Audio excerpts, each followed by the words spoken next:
at the top of the table, so we're in for a very tense and exciting game, I think, James. Well, the game coming up live. Let's go across for a preview now from Kenneth Worstonholme. Mancini, delicately through. Here's Hullet. Oh, cracking goal, and Sampdoria are 3-2 up. Last week, Ruud Hullet made history, scoring the goal which condemned Milan to their first away defeat in 2.5 years. For the first time in nearly 2 decades, the reigning champions had squandered a 2-goal lead and lost. Noi ragioniamo sui dati di fatto, non su delle ipotesi. Il fallo di mano che ha permesso a Gullit di ricevere la palla è talmente netto che è qualcosa di incredibile. Non il controllo di Gullit, prima quando ha ricevuto la palla. Poi siamo stare a rigore e poi c'era fallo fuori gioco che secondo i ragazzi qui non sono molto preciso, mentre sulle prime 2 situazioni sono molto preciso, perché mi sono successe abbastanza vicino. E allora questo non farà male. Di lavorare tutta la settimana e poi trovarsi in queste situazioni. However, you won't find many people who feel that sorry for Milan, and their opponents today will be extending even less sympathy.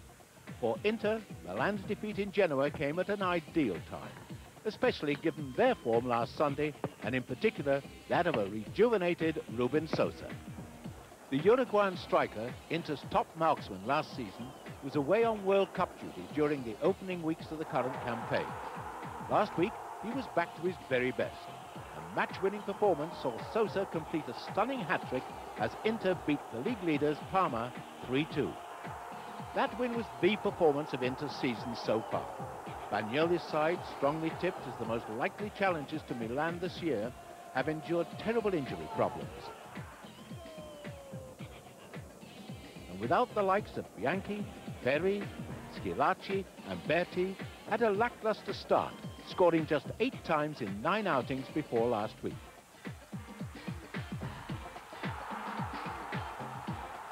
However, that win over Parma, the form team in Serie A, suggests that Inter are beginning to get back on course.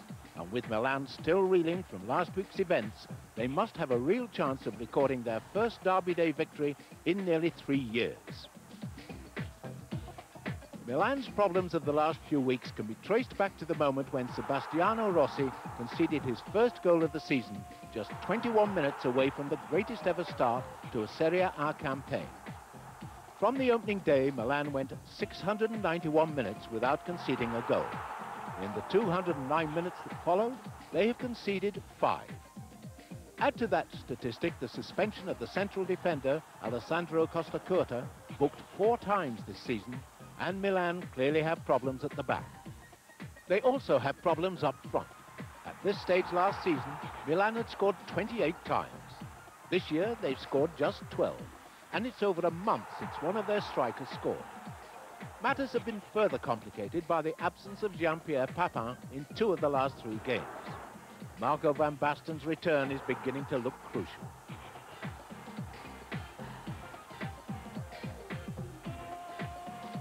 So Milan looking vulnerable, Inter showing signs of a realistic run on the title. Join us after the break for the biggest game of the season so far. Inter versus Milan.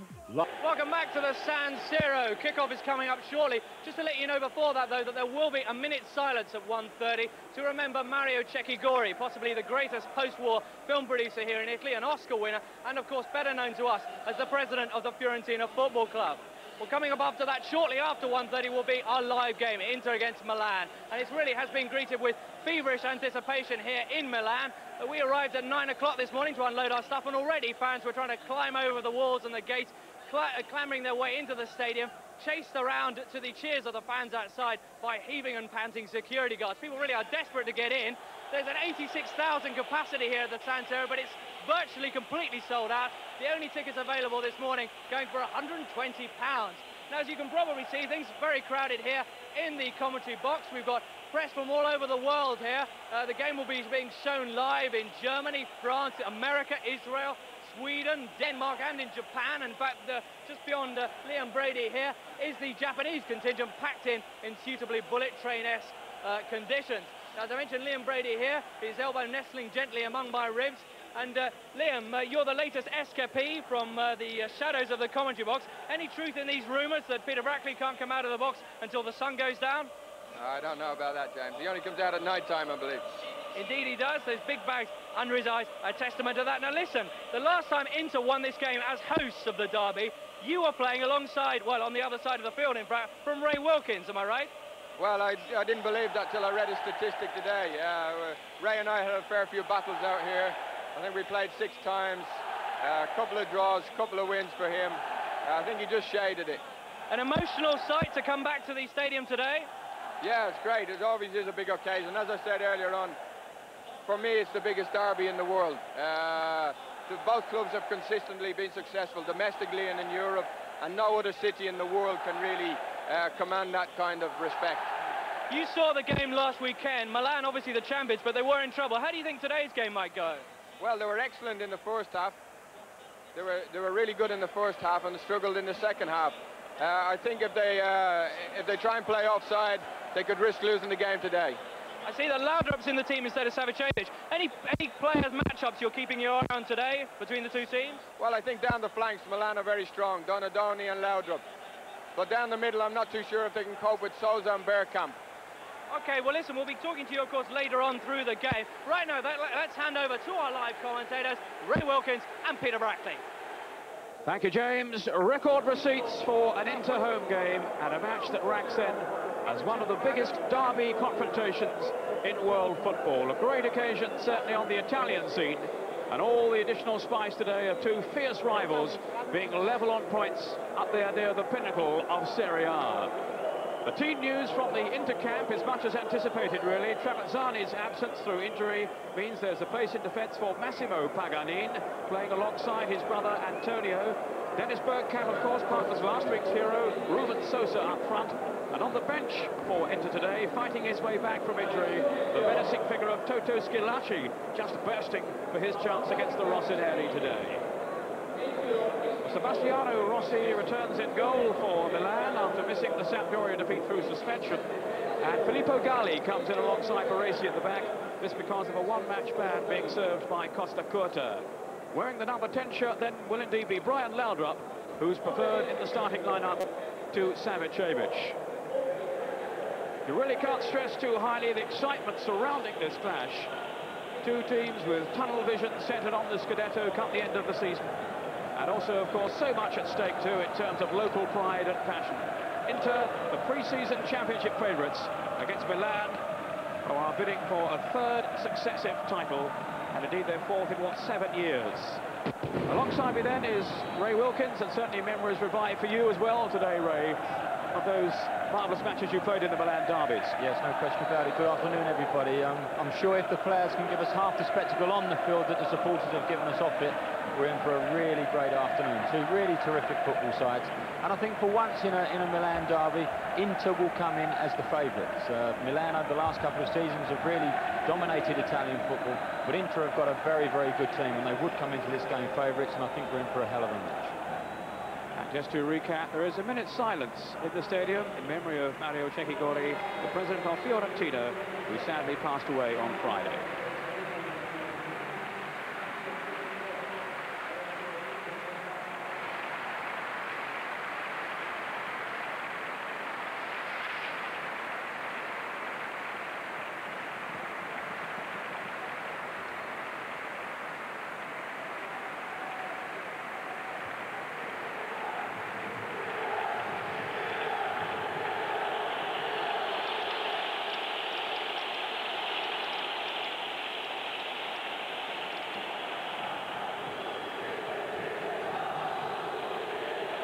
Away we go then, the latest Milan derby, Inter against Milan. It's the first time, incidentally, in 25 years that 5 clubs at the top of Serie A are separated by just 1 point.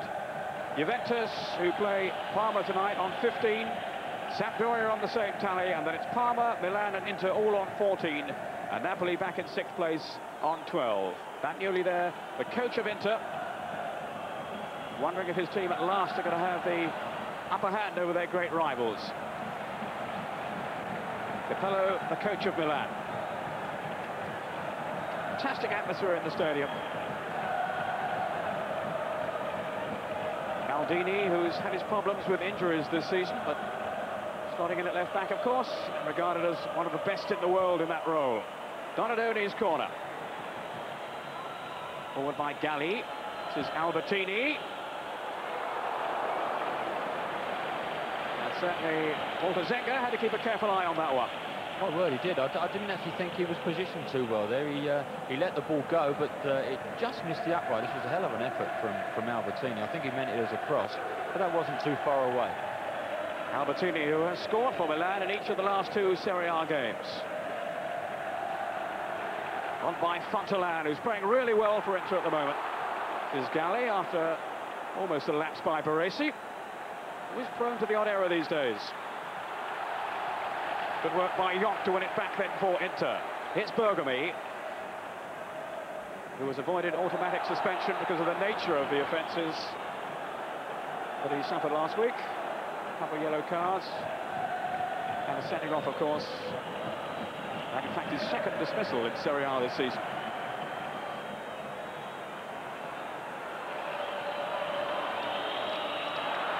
Good work by Simone.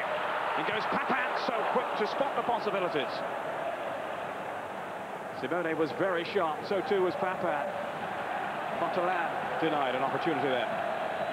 This is young Panucci, just 20 years old, and keeping his place in the side with Tossotti still nursing a knee injury. That's 5 to be exact. Maldini. Yes, Panucci had a very impressive game last week, I thought, Peter, against Sampdoria. He showed a lot of composure for a young chap, and I think Mauro Tossotti may have a bit of a problem getting back into this outfit if he keeps continuing the way he does. I think Capello likes to get youngsters in there, likes to keep them in there as well, as we've seen with Albertini. This is Donadoni. He's been around for quite a while, of course. Albertini. Now Boban. Rather disappointing, certainly in the second half against Sampdoria. That's a useful ball in there towards Papin, and the ball flashing wide from Simone. A really positive attack then by Milan, and Simone not far away. Fantastic football. It's quite evident that Milan have settled down a lot better and a lot quicker. It's a great ball from Boban, good header from Papin, and it's just past the upright there from Simone. That was excellent football. 2 diminutive players up front for Milan, in Simone and Papin, but it's a well-timed header then from the Frenchman, and almost a clinical finish by Simone.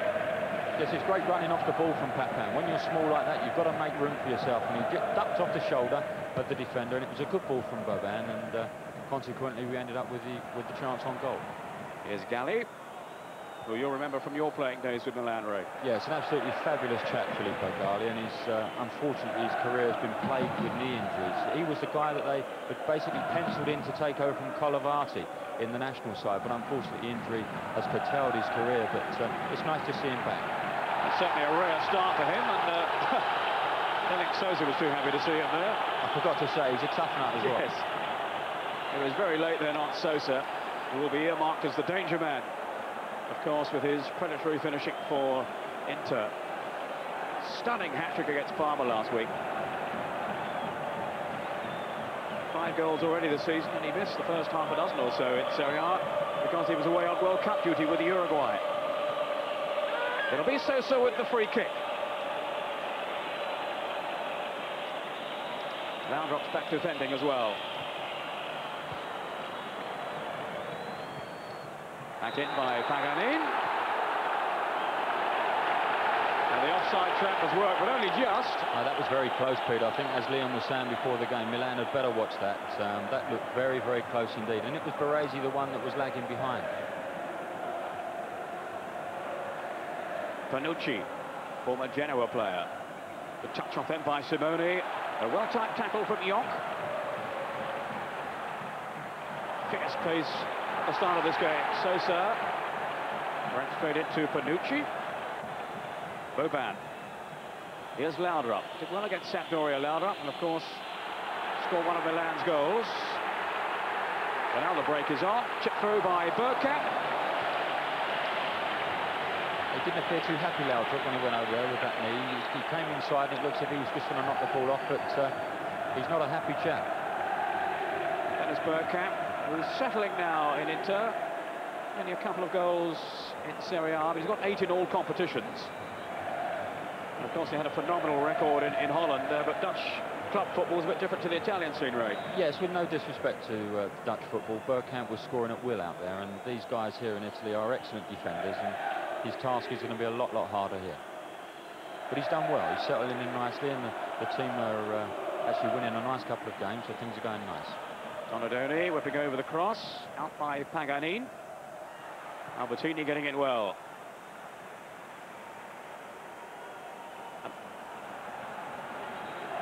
And already a goal elsewhere, and it's Sampdoria who have scored at home to Cagliari. A goal from Sacchetti, who got his first ever goal for Sampdoria the other week. Now he's scored again. They lead Cagliari by a goal to nil. Sampdoria joint top of the table with Juventus. They're flying at the moment, aren't they? It's Really nice to see. Good to see a good Sampdoria side. Very exciting.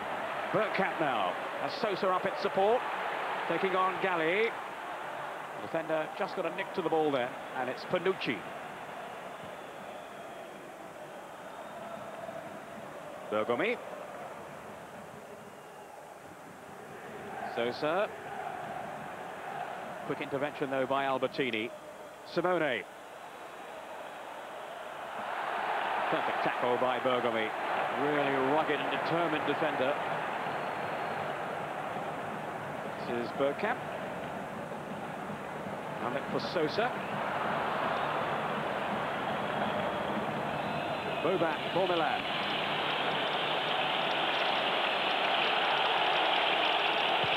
Away by Rossi, who didn't concede a goal in the first 7 matches in Serie A.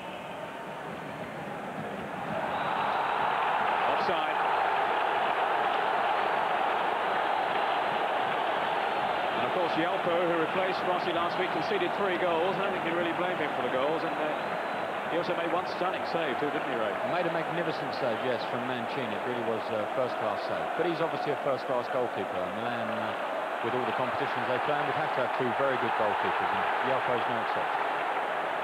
Well, they've got a good tight defence most of the time anyway, Milan. They certainly got caught out last week by Sampdoria. 7 is Orlando, operating down the left at the moment. We just had another close one as well, Peter. It was Fontaine coming back from an offside position. And again, it was close.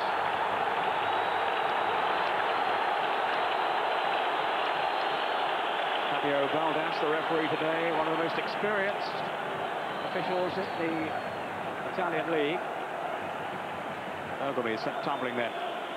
Bergomi's getting a bit of his own treatment there, wasn't he? And he wasn't too happy to be on the receiving end.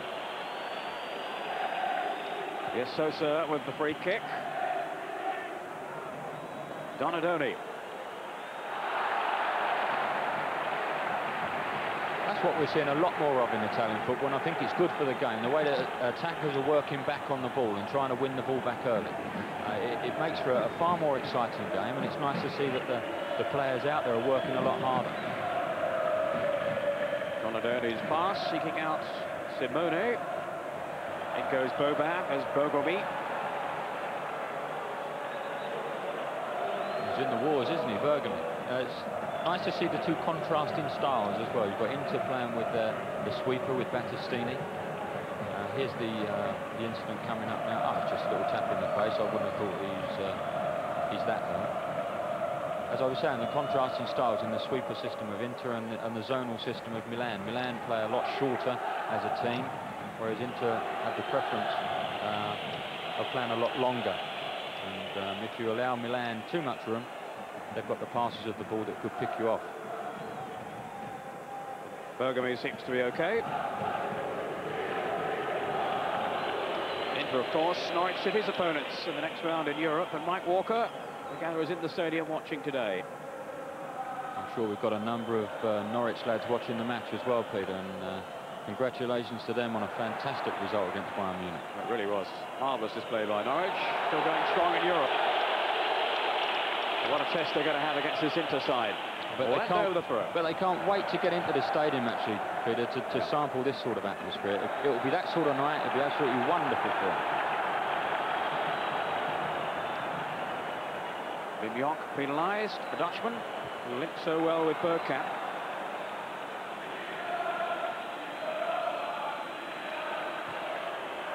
Laudrup trying to force his way through. Here's Donadoni. Now Maldini. A lovely piece of skill by Maldini, and he was clearly instructed there. He's an excellent technical player, Maldini. He's got the feet of a centre forward. It was quite a lovely piece of skill there for a left back.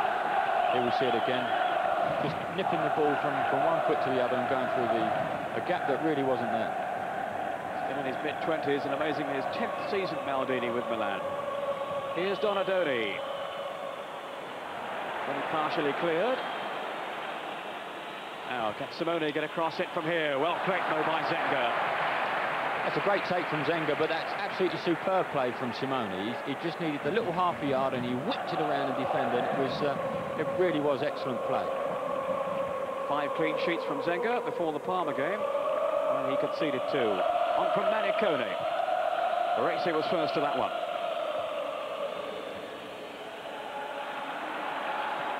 Paganin, Massimo Paganin, brother of Antonio. Now Donadoni looking to stretch Inter. Boban. Wide of him here is Panucci. And now hugging the touchline. Simone. Holds it up well to link with Panucci. And period of possession here for Milan.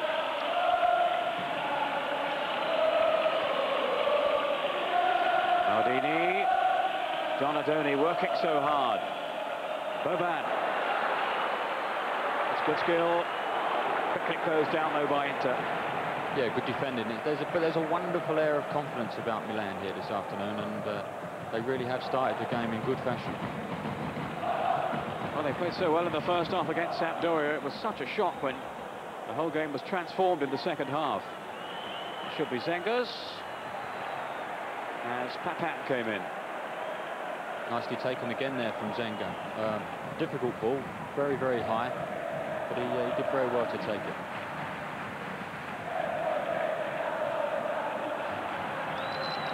Boban.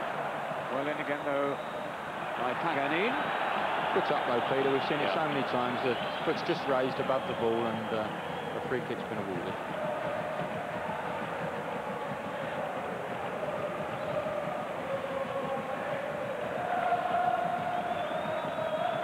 Baresi with the free kick then for Milan.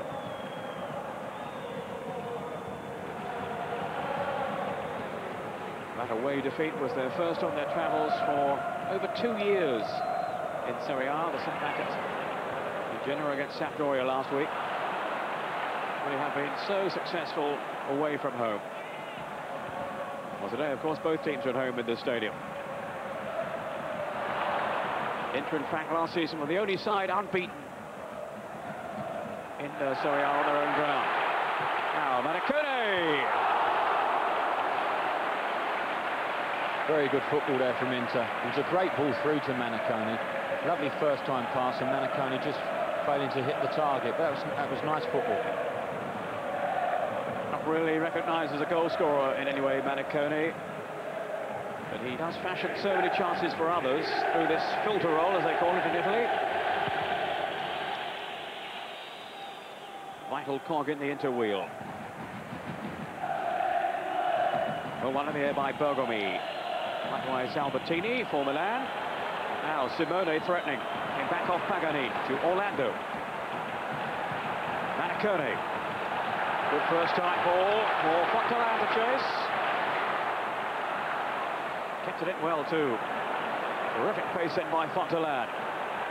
Sosa! Oh, what a spectacular goal that would have been. Oh, well, that was fantastic, wasn't it? That ball coming in there from Fontaine. And Sosa was up so high for that overhead kick. That was quite spectacular. Look at this. Absolutely terrific. It's a shame it actually wasn't on target and Rossi had to make a save. That was excellent stuff. 15 minutes gone. Battistini for Inter. Just beginning to show what they can do now. Yonk. Fontaine. He's showing more confidence now. Sosa with a cross. And away from Baresi. Again, it was an excellent ball in. It was a good football there from Fontaine. Ball on to Sosa, and a ball whipped into the near post. And had one of their attacking players been across the near post, it could have been slightly more difficult for Milan.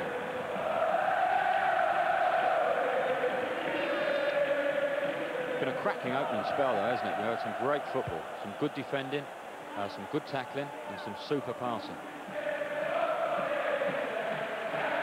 Sosa to take the corner. Awesome volume of sound around the stadium.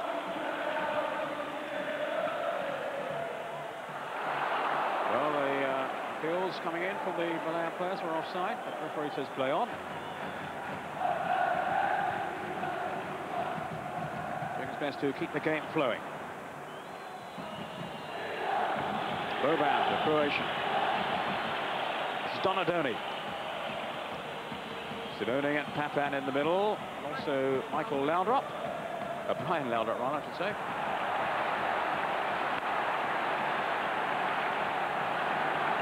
Now Bergkamp to Sosa.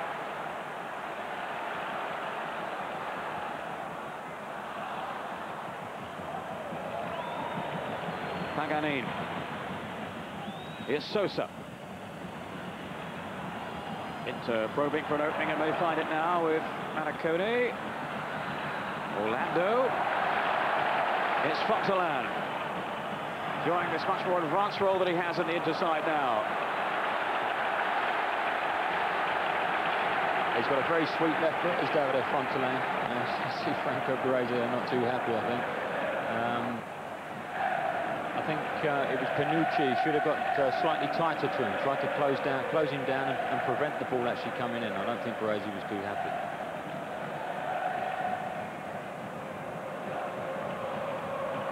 Sosa with the corner. It was Battistini on the end of it. And he can't be a threat on these set pieces, Battistini, a former Milan player, of course. Yes, he's a wonderful header of the ball, and when he was at Milan, he used to score invaluable goals when he was a midfield player with his head. He's a great jumper and an exceptional header of the ball, and I'm sure the Milan players will be very wary of him. Deterring that Udinese are a goal down at home to Genoa, and it's Scuravi, the Czech international, who has given his team the lead. Udinese 0, Genoa 1. No goals here in the San Siro. All fairly tight. Yeah, Sosa's telling him he just needed to put a little bit more air on the ball. It was a great run from Sosa. As we say in the game, he bent his run, which means he comes out from the defender and bends back in past the defender. Manicone's ball was just a bit too low, a bit too driven. He should have put a bit more time on the ball. Donadoni. Off the referee. Into the path of Albertini. Donadoni again. Aldini.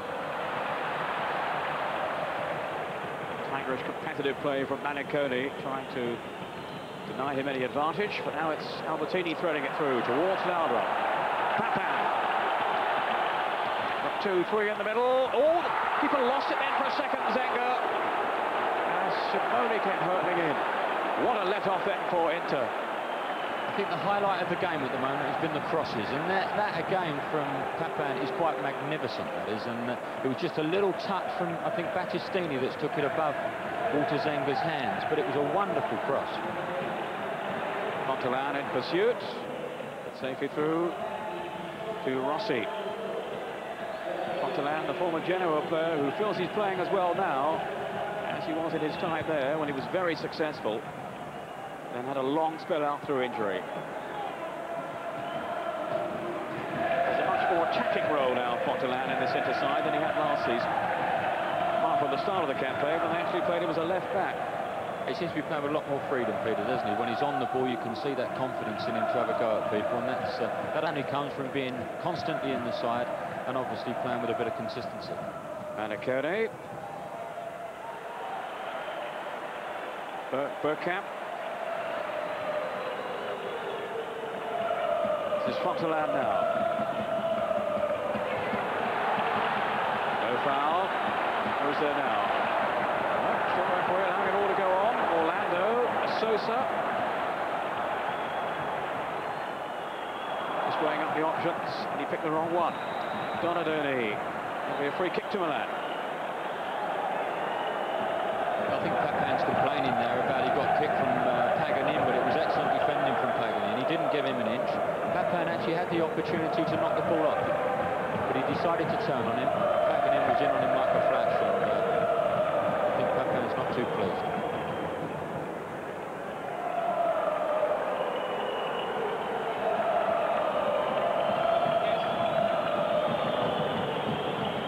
Well, as we're saying, there's an awful lot of noise in the stadium, but hopefully Liam Brady can hear us. Liam, what are your thoughts on what you've seen so far? Well, it's fairly even, Stephen, Peter. Both sides are playing well, and both teams have got round the back on occasions. Unfortunately, no real chances created apart from the one by Papin in the first minute. But it's very even, Stephen, and a very entertaining game. This is Donadoni pressing now down the Milan left.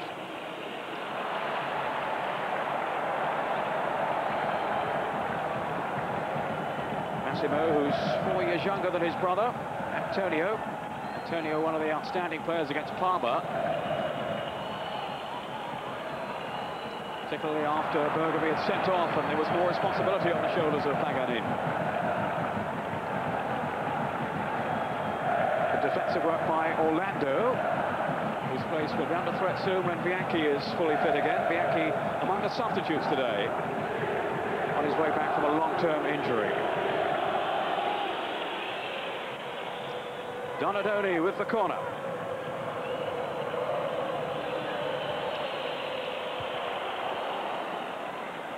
Out by Sosa.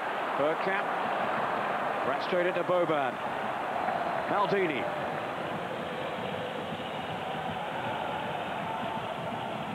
Boban. Here's Baresi. The hopeful, ambitious flick on by Papin.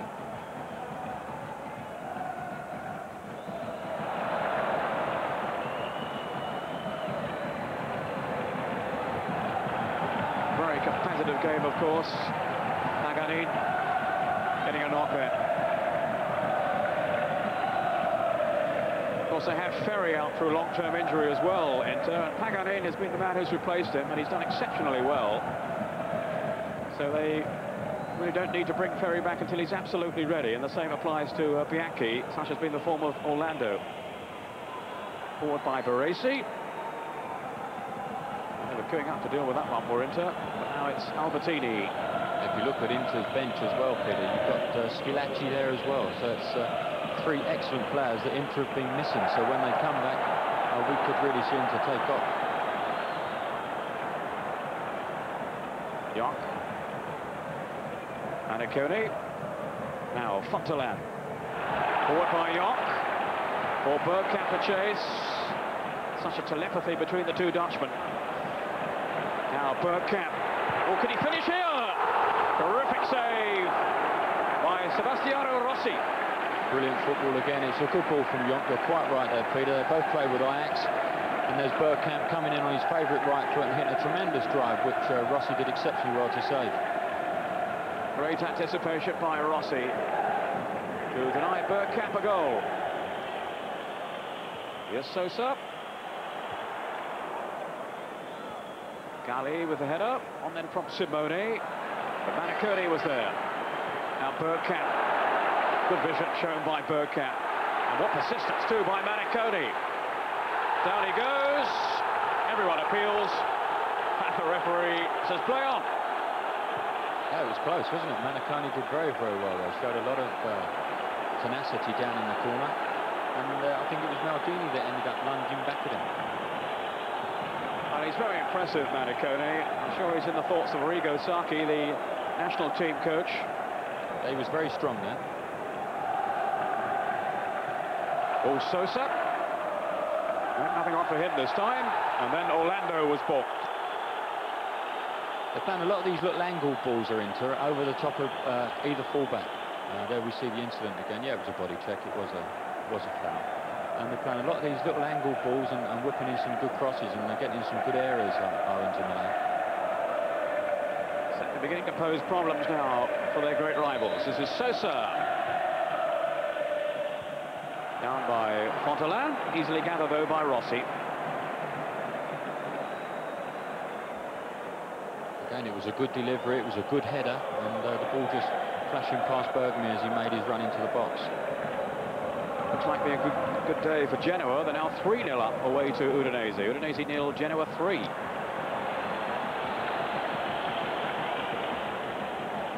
Genoa down in 15th place. Yeah, you've seen penalties given for a lot less than that, haven't you? Maldini was having a little grab at. There was a misunderstanding at the back there, Ray. That may get Milan in trouble. Well, Panucci's got them out of it. He was the player involved with Baresi. They went for the same ball. Yeah, but a lack of communication, I think, Peter. Unusual for Milan. Brian Laudrup. Lucky to get a second chance himself then. And no foul. Now, he had a chance to get the ball across Laudrup beforehand, and he opted to run Paganini, but Paganini is very, very quick. And in the finish, we see one of those little fallovers or dives, whatever what you want to call it, but to no avail, in to get their goal kick.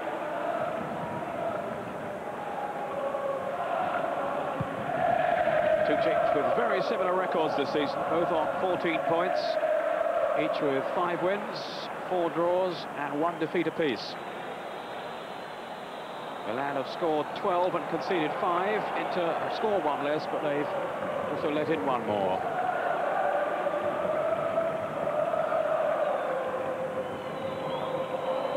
And both, of course, also safely through their European matches in midweek. This is Panucci. Simone. Papin's lurking in the box. He hadn't gone that way. Simone, he's trying it on his left side there. His right side is his strongest side. But he did exceptionally well receiving the ball. He turned very nicely. Papin had made a good run into the box, nice angled run, and I thought he might have selected to push that through to him. Boban. Neatly done. Again, no one on the end of it. There's Orlando. Battistini. So anxious to do well against his old club today. Now Orlando almost got away from Brian Laudrup. Now Sosa's on the charge. And young Panucci doing well until Sosa caught him. Yeah, good tackle from Panucci. And Sosa wasn't too pleased and did have a little bit of a kick out of it. That's a good tackle.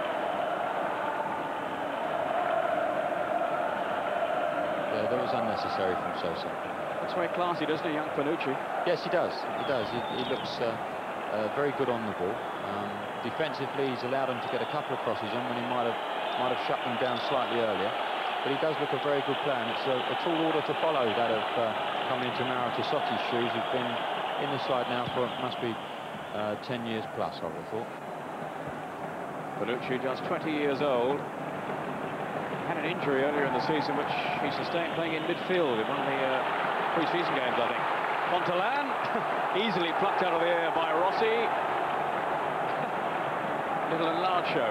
That was tremendous goalkeeping from Rossi, wasn't it? There was another one of those angled balls, though. Little diagonal ball, hit over the top of the centre halves, and Montalan was onto it like a flash. But it was good goalkeeping from Rossi. Read the situation very nicely. Injury to Galli. Yes, I think he's been caught in the midriff as, oh yes, I think he was as well. Yeah, that wasn't very pleasant. Getting this rare chance at the side with Costa Curta out.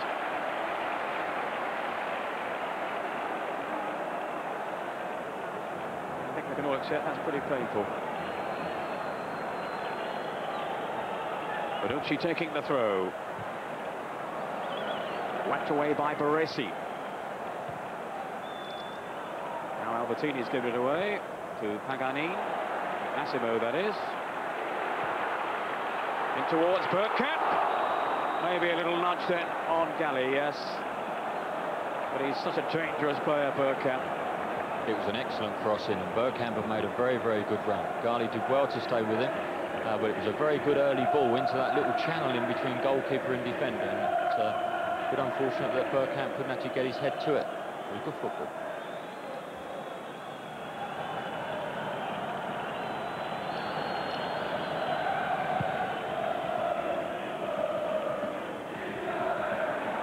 Paganini. Jonk is the other Paganini. Massimo won't be too proud of that. Jonk again.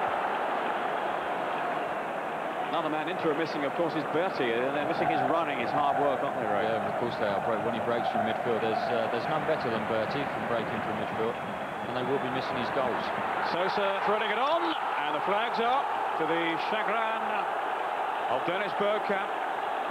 Well, it may have been marginal, but he was definitely off. I think that one was offside, but they got it off to a T there, Milan. There they are, will step up, and there's the ball through. Definitely offside. That's the risk they run all the time, Milan. Simone onto the return. Bergkamp to the rescue for Inter. That's what they've got to do more of, Milan, if they're going to open up this defence. They're very, very good man-to-man markers, are the Inter defenders. The little 1-2s around the box. Ball's played into feet nice and early, and players like Simone and Papin could profit upon it. Donadoni's corner. Out by Orlando, not very effectively though. This is Albertini. Trying to tease out Walter Zenga. No problem for a goalkeeper of his class. Been a bit quiet, Albertini, today, hasn't he? Boban's been the man prompting for and probing for Milan. Albertini's been very quiet. Bergkamp tussling with Galli. Did well to get the better of him. Rather tentative touch though by Simone. Here's Fontalan. Trying to service Sosa. Inter player down injured, and Sosa is offside. Maniconi, I think. Yes, it is Maniconi, probably. He knows who did it. Yes, he's not too happy, is he? I think even those that don't speak Italian could understand what he was calling the chap, which wasn't very pleasant.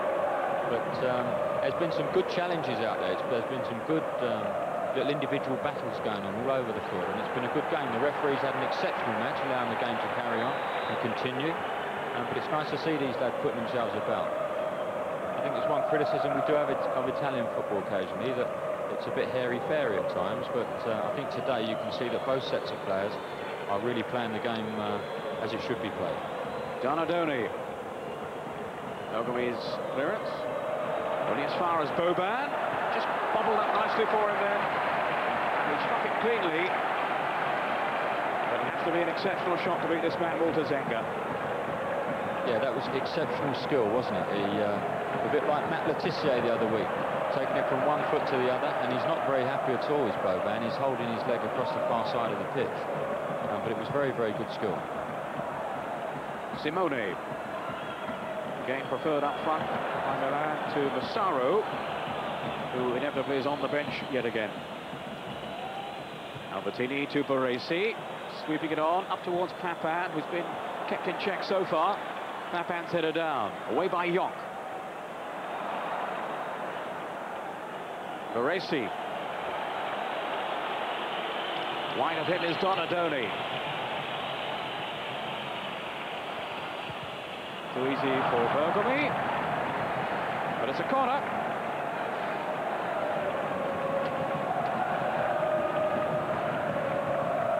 Donadoni, as usual, will take the kick for Milan.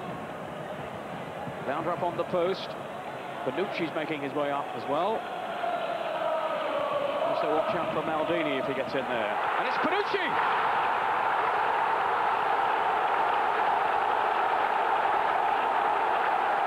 Milan take the lead from Panucci's header. And, well, what a moment for this young man. His first goal for Milan. And what final place to score it. And in the Milan derby.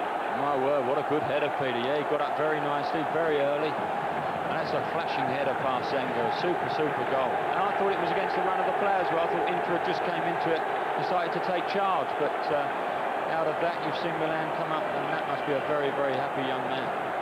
Well, I bet his heart is pumping away now, giving his team the lead in the Milan derby. Bergkamp, Sosa. I think we've seen the end of Boban, actually, Peter. He's limping around, and I think we'll see him go off in a second. He's not very happy at all, and that came about. There's the goal again. It's a great header from Panucci. Great header. It came about from his shot that Zenga saved earlier. He's not very happy at all. course, they don't have the aerial power of Van Basten at the moment, and Maldini hadn't arrived either, but, well, he didn't need anyone else with that kind of classic header from Panucci. Scored 3 times in the league last season with Genoa, and 3 in the Cups as well, so he's not a complete stranger to goal scoring, but what a moment to choose to score his first for Milan. Now Orlando is coming on for Boban, a sad figure there for the Croatian.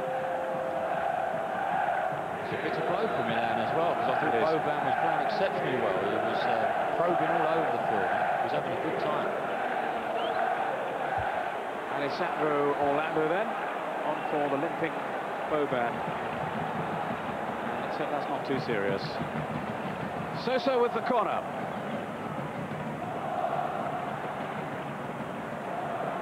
Bergkamp trying to shake off Papin. Great stuff, isn't it? That was a great shot, wasn't it? 2 really world-class players, Bergkamp and Papin. How he's booked Papin, I've no idea. That was really good stuff from Papin. He defended very well and actually got a good foot in and put the ball away. I didn't even think it was a free kick. There's good skill from Bergkamp. Up he gets, and there's Papin back after him again. Yeah, that was a good tackle, I thought. Can't see what's wrong with that. Anyway, free kick and a yellow card for Papin. Sosa. Bergkamp, I think, almost got in for the header. Out by Albertini. Pressure on Milan now. Here's Brian Laudrup, though, trying to relieve it. Glorious skill from Simone, but Young is in the way this time. Here come Inter again with Massimo Pagani.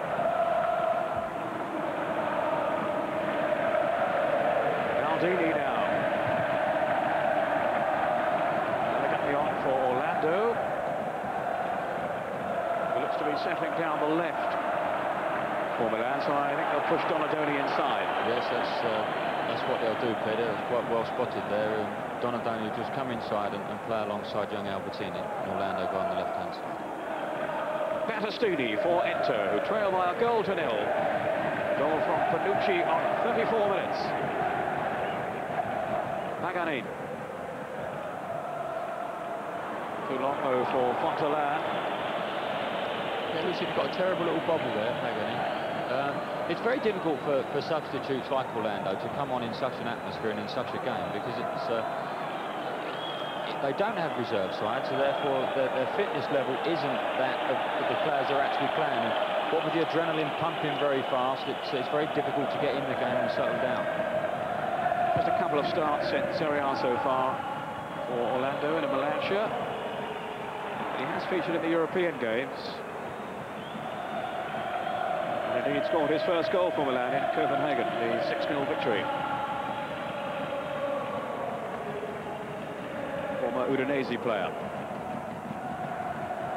There's Maricone with Donadoni. Now Maldini.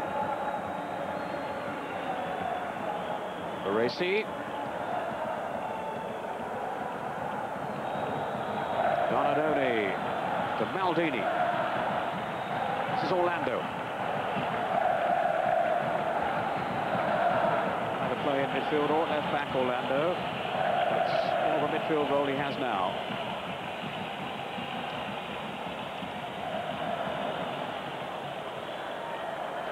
Good defending again from Bergkamp there on Donadoni. Excellent defending. Fontaine. This is Maricone. Shot from Bergkamp to no avail. Donadoni.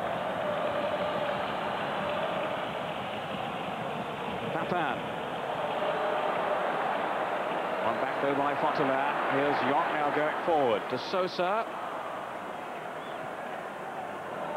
Bergkamp. 5 minutes of the first half to go. Sosa. Saw too much of that to Albertini. Simone with a layoff. On then from Laudrup. Off goes Simone. Papin down the middle. Still Simone.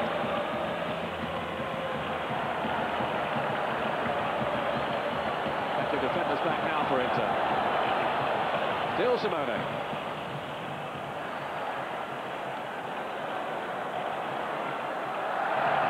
Persistence has been rewarded with a corner, is it? No, surely. can't believe that. He worked very hard to get that corner, didn't he? And the linesman hasn't done the right thing. It's definitely a corner, and I don't see how the linesman can't give it. He's standing there watching him play. And Paganini defended well against him. He hadn't given him the space to whip that ball across, as we saw him do earlier on. But it definitely was a corner. Well, every sympathy there for Simone, who worked so hard for that opening as well. And as Ray's saying there, the lines are, what, a couple of yards away? Amazing. Anyway, here's Bergkamp. That's a foul on Sosa.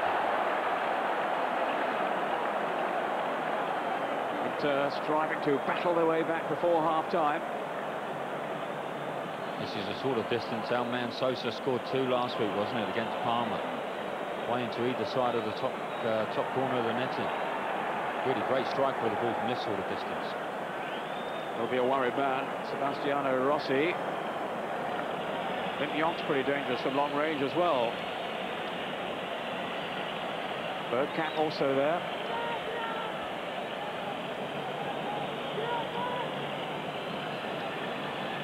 I think Sosa will fancy this one. Maybe Bergkamp does. Bergkamp driving it straight there at Baresi.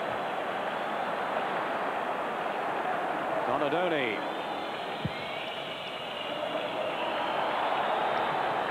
Into throw. It's been a good first half though, Peter. I thoroughly enjoyed it. It's been great stuff. There's been some really competitive football, some good football played. And chances at both ends. Up by Yonk.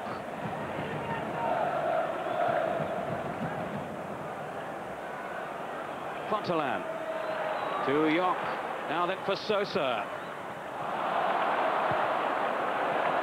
That's Papin hacking it into the stands. That's great to see as well, isn't it? Papin getting back there and helping out his defenders. It's good stuff. All these world-class players work really hard to get where they are, and they're working hard to stay where they are, and it's lovely to see. Plenty of appetite certainly being shown by Papin. Even if not too much has come his way in terms of goal-scoring chances. But so often he only needs the one chance, Papin. He's so sharp. Will look rather clumsy from Paganini, who claimed that Landrat was backing into him. Manually non-committed. A bit over ambitious, wasn't he? He was never going to get to that one.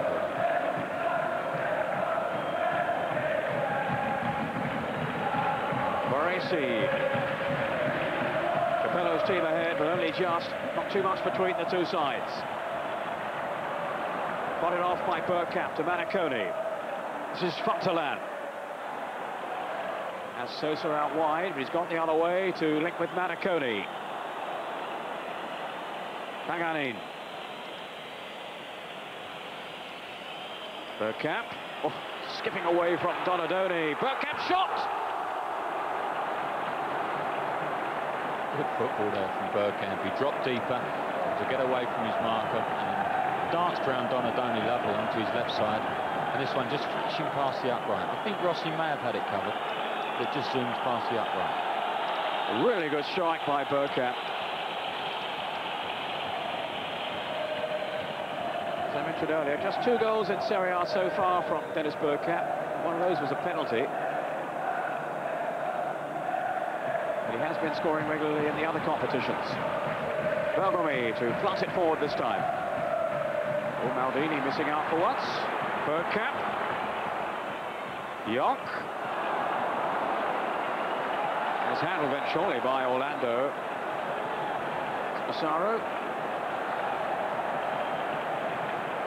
Wondering if he's going to get his chance today.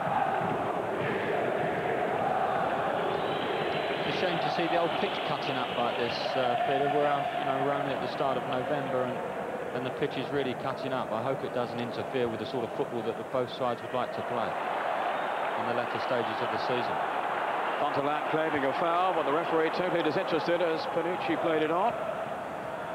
Here's Panucci again. Fontelan still down injured. And sportingly now, Panucci does play it out.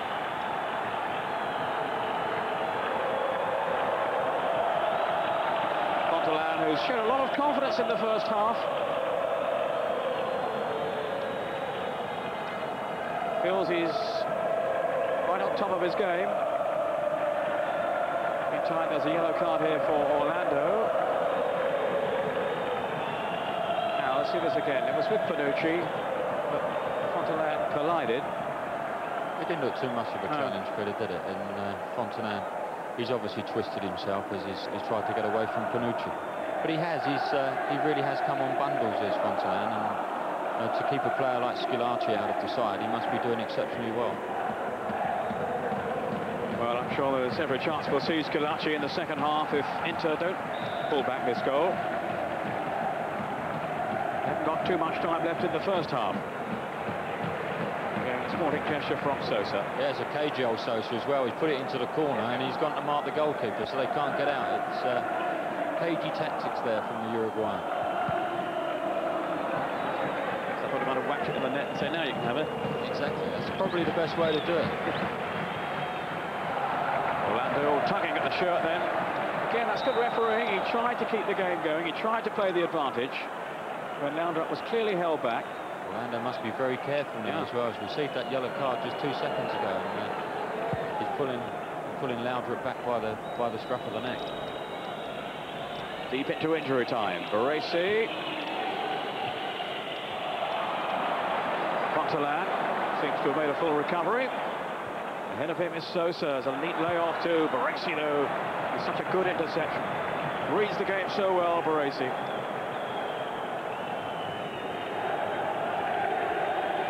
Aganin with the throw. Whistles from the Milan fans, who want the half to end with their team on top.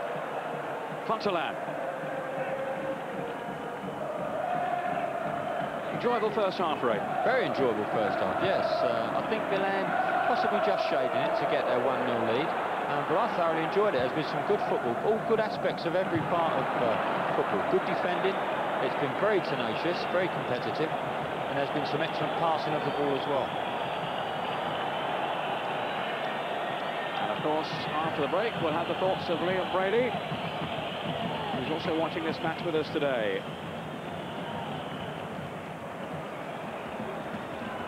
Sosa trying to combine with Young. 2 Milan defenders though in the way. Orlando. 3 minutes now of time added on. Simone. Dribbling past the tackles. Laudrup taking over. Round 1, round 2. And that's the half-time whistle. Or is it? No. Still we're going on, and Zengo forced it to a save too. Yeah, I think Donadoni whacking that one in Peter there, and Zengo made a good start, but I couldn't see why the referee actually stopped it. Laudrup had gone past 2 players and was clear running out to the left side of the pitch. Well, I thought he'd stop for half-time. He has now. Well, there's plenty there to digest at the end of the first 45 minutes, or nearly 49 in the end. Fabio Baldas has kept the game going, he's kept it flowing. And as Ray was saying, it really has been a competitive first half. Milan lead by the 1 goal, scored on 34 minutes by 20-year-old Panucci. Half-time in the San Siro, Inter 0, Milan 1. Join us again in a couple of... Welcome back to the San Siro. We're live here, even if we don't seem it. And we've just seen a first half, a very open first half by Milan derby standards. Milan leading 1-0. Do you think that's a fair state of affairs after such an open first half? Well, I think a draw would probably mean the fairer of the fairest result of the first half. I think what we're seeing is a very open game. There's very little in it, and so often in these cases it's a set piece that separated the sides. And Inter will be very disappointed because Panucci was in there among 3 or 4 Inter defenders, and he's managed to get the header in that's gone past Senga. Well, of course, Milan have now lost Boban, certainly one of their best players. Do you think this is going to have a big effect on the second half? Are Inter going to be able to take advantage? Well, I think what Inter have to do is get the ball to Bergkamp. He's playing particularly well. He's not linking up too well with Sosa. Sosa seems a bit out of form today. But if he can get the ball to Bergkamp, I think he can do the business, and I think he can get them a goal. Now, Jonk is, of course, the man who came over from Ajax. All right, you cut at the right moment. Great. So the second half just underway, and it's Simone threatening up front for Milan. I thought this may be the year when Simone finally makes his breakthrough. But he's got just the 1 goal in Serie A so far this season. so he'll need to improve on that return. Just confirmation of the teams, the lineups. The number 2 there, Panucci, with the only goal so far.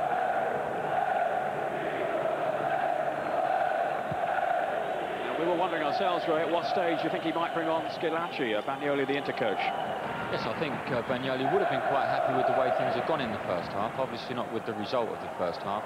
I think he'll give the lads a good 20 minutes to see what they can do, and then we could see the introduction of Schillaci. It'd be nice to see him back on the big stage as well. He's a very, very good player. Way by Paganini, but only as far as Donadoni. This is Simone. Not a bad ball either, and Papin was shaping up for a shot then. Hits it so well on the volley, Papin. Fontaine. It was excellent defending again by Paganini there, though, Peter. It was a great ball from Simone.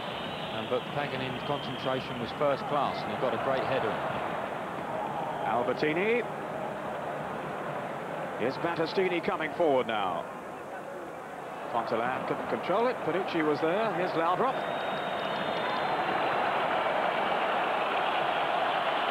Oh, took it too far. But it's Papin now with a shooting shot. Drilled straight at Zenga. He doesn't miss the target, Papin, and he strikes the ball very, very early to try and catch the goalkeeper off guard. And it was a magnificent half volley from Papin and a good stop from Zenga. Bergkamp. I think he'd outsmarted Maldini there. You don't see that very often, but he had Paolo Maldini tied up in all sorts of... there we see it, some great skill. Look at this little drag back, look.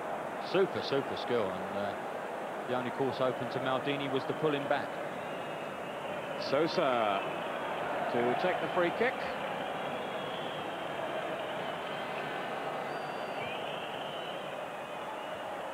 Battistini was arriving to no avail. In goes Orlando, away though by Baresi. Organising things at the back for Milan as ever. Panucci showing composure. He's shown remarkable composure and looks to have an old head on those young shoulders. He's come into a very tense situation and handles himself very nicely.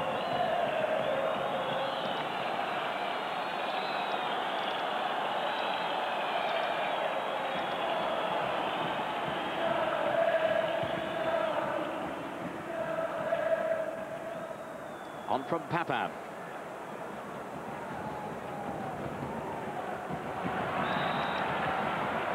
Foul by Panucci. On Fontaine. Svim Young, the Dutchman. Down goes Fontaine again. Certainly taking a few tumbles in this game, Fontaine.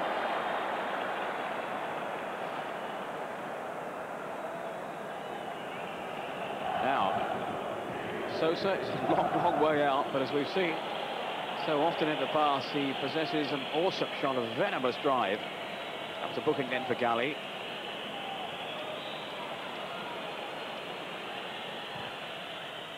Variation though on the free kick this time. Forward by Paganini to Sosa. Galli with the header, the clearance rather.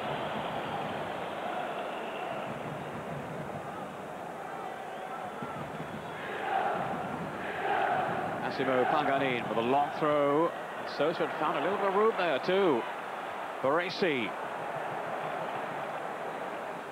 Yeah, they're a bit slack in that Milan defence there. That was a hell of a throw from Paganini, but Sosa got in there unmarked, and that could have been very, very dicey. Battistini in well.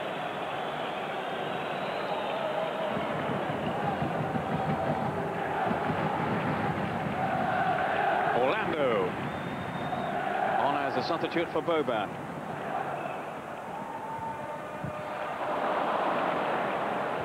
Battistini. Little flick off then was from Simone. Papin. Oh, lovely combination between the two. Papin! Well, you'd have fancied him to score there in that kind of situation. That was brilliant football, wasn't it? That's two players with a tremendous understanding. Great one-touch football. And there's Papin trying to take it early again. He could have actually taken it on another stride on his right side. He elects to take the ball very early, Papin, and just stretching for the half volley. Consequently, the ball flies over the bar. Really flowing football, though, by Milan, with the front two, Simone and Papin, combining so well. And this time, Simone's pass has gone astray. Battistini. Up towards Sosa, good job, though, by Baresi.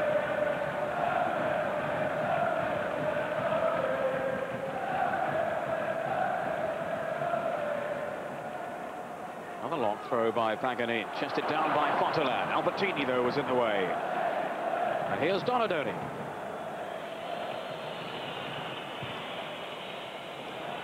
Too long for Simone. Battistini to tidy up for Inter. Bergkamp. Took a bad bounce as he kicked that one, I think. Yes, it's cutting up a bit, isn't it? Yeah, it is cutting up a little bit, but that's not Bergkamp's strong point anyway, Peter, the old passing of the ball. He's an excellent defender, but he normally elects just to knock it off nice and simple. Papin looking again, and he could be in! It's there! It's 2 to Milan! Papin strikes! Well, that's great running off the ball there, Papin. He's made a tremendous run, and he's kept going. The defenders, I think it was Paganini that actually stops. Papin continues his run. It's a super little pass from Panucci. There's that run inside the fullback. Sorry, it was Battistini expecting Zenga to come off his line. And there's Papin, who I think's had a super game today, Papin. He's been very tenacious up front and worked really hard. Battistini elects to leave the ball. Zenga can't reach it, gets his hands to it. But there it is, it bobbles over the line for 2-0. Now this is going to be very, very tough now for Inter to get back into this one. Jean-Pierre Papin with his 4th goal in Serie A this season. And that in only 8 matches as well. A 2-goal lead for Milan. But don't forget, of course, they were 2 up last week against Sampdoria and ended up losing 3-2. I don't think young Panucci will forget this game in a hurry, Peter, do you? He's had a super game himself. He scored the goal and he created that one. But there's the little Frenchman onto it like a flash. Elated, what a great shot. It really was an expert finish by Jean-Pierre Papin. But all credit to Panucci for the vision he showed in supplying him with the pass. Baresi now.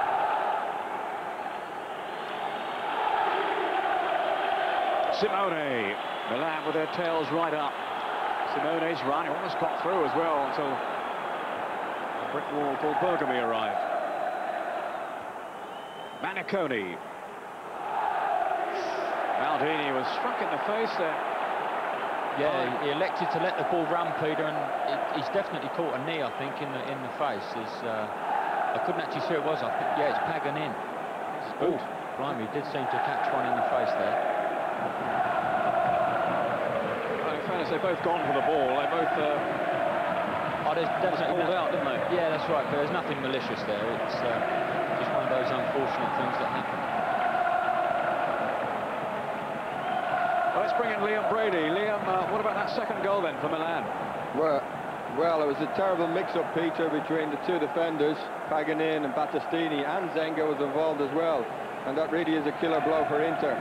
They had been taking a chance pushing men forward, and they were caught out with a really bad goal to concede. And, well, Milan let a 2-goal lead slip last week, but I'm not so sure that can happen this week. Coscilacci on the bench, Liam. Can you see him being brought into the fray soon? Well, I think Bagnoli will obviously be thinking about that, but he won't do that for effect. He'll only do it if he thinks Schillaci's fit enough to be able to contribute. OK, thanks, Liam. We'll hear from you later. Meantime, Maldini looks a little shocked by it all, but I think he's going to be able to continue anyway. They can ill afford to lose him. That was a nasty whack he took in the face then from Paganini. Sosa claiming the foul. No, Capello didn't think it was.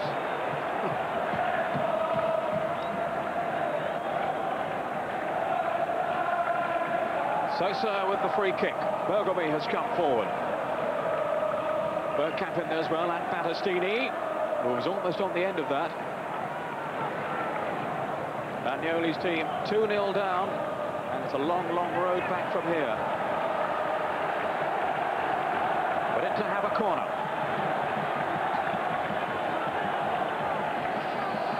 Bergkamp in there, number 10, and also Bergkamp and Fontaine. That was Milan. Sorry, Peter, for butting in. That was Papin who headed that out. He's everywhere at the moment, the little chap. It's a great defensive header. I don't think I've ever seen him work so hard, Papin. I haven't, most certainly I haven't. There's obviously great competition at Milan for places, and Papin really wants to make one his own. Look at that skill, fantastic ability. Sprayed wide by Super Papin. play. Panucci now bursting forward. An afternoon he'll remember for the rest of his life, Panucci. Scored one goal, made another, he'll score another one as well. The cheek of it, the young chappie. That's great football, showing tremendous composure. Here we see his shot again. That's not too far off either, is it? Really good effort then by Cristian Panucci. Bergkamp. Panucci. Towards Fontaine. Dealt with though by Maldini, and it's Donadoni for Milan. Simone. This is Albertini. The referee's bringing play back for the free kick to Milan for the foul. Well, the referee's had a fantastic game, but he should have allowed that to carry on. Just getting on to referees, isn't it nice to see referees wearing black? I think it gives them a little bit of authority as well, the old black shirt. I wish our lot would get back into the old black kit. I think it looks terrific. Donadoni. Wilkins on his soapbox. Yes, I do apologise. It's something I read in the paper this morning. I agree 100%. Referee in black. Right. Maldini. Donadoni.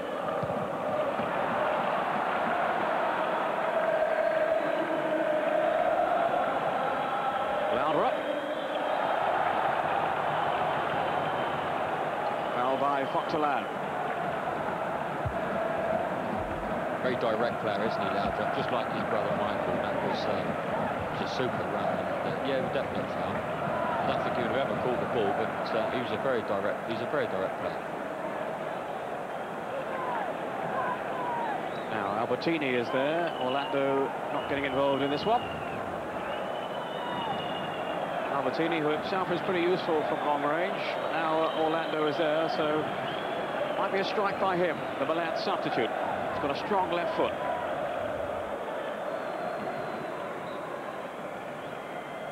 This is Orlando.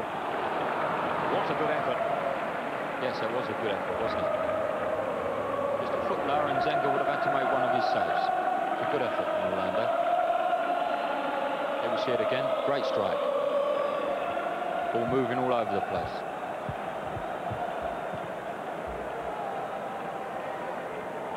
Sosa trying to get in ahead of Galli.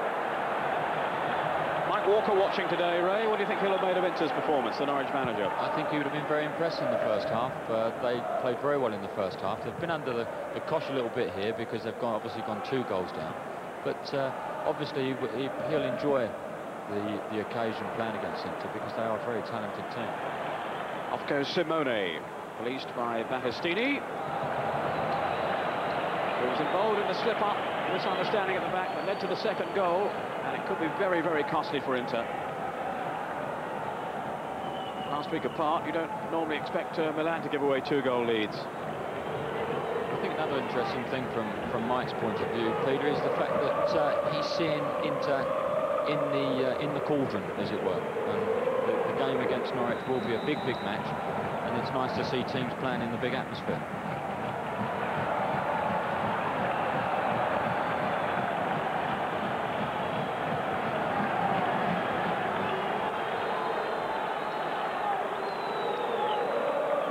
This is Paganin, Antonio Paganin.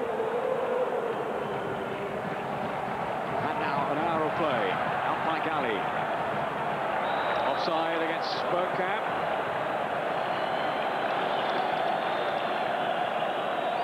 Continues to threaten Bergkamp. Good first half.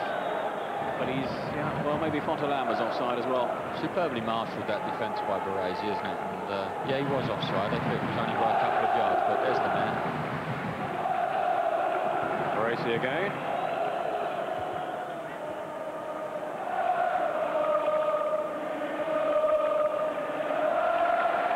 It's what it's all about. What beautiful football from Milan that was.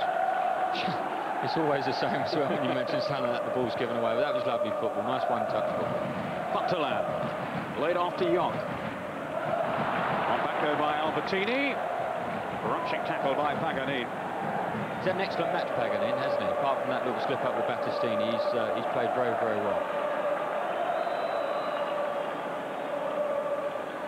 It's interesting to note as well, Orlando, the Inter Orlando, normally playing on the right side of the field, has gone onto the left side of the field to actually stop the runs of Brian Laudrup down the right-hand side. And up to now, it's been quite effective way of stopping Brian Laudrup, but he hasn't really given anything as far as an attacking source has been concerned. It's not too much has come from his right flank for Inter. Orlando. No, it won't do, because they've actually got Bergkamp on this side, and we've got Massimo Paganini playing down this right-hand side, who doesn't look fantastically good on the ball, but he's obviously a good defender. So consequently, they're not getting too much creativity coming from this side. Well, they've got Bianchi on the bench, so that's one option open to them. I think you could definitely see the introduction of Bianchi. He's a super player, Bianchi, and he likes to get down the line and get balls across, and I think the introduction of Bianchi would be a good move.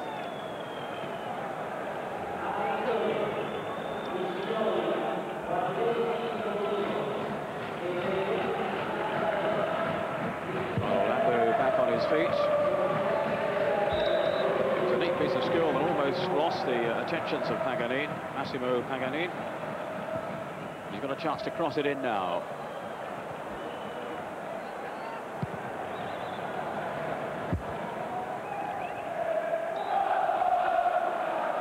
Free kick given to Inter.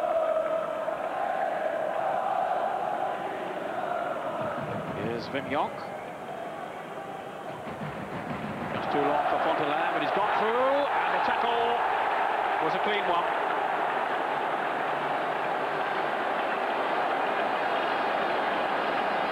He's given a penalty, I think, Peter. There was a dive in. Yeah, it was just a race to the ball, really, Fontelan and Gali. And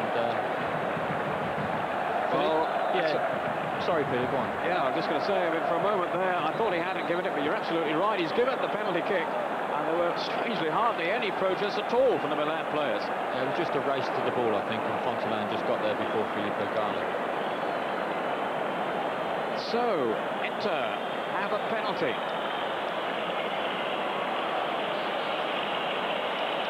Will it be Ruben Sosa? Well, he's got a yellow card.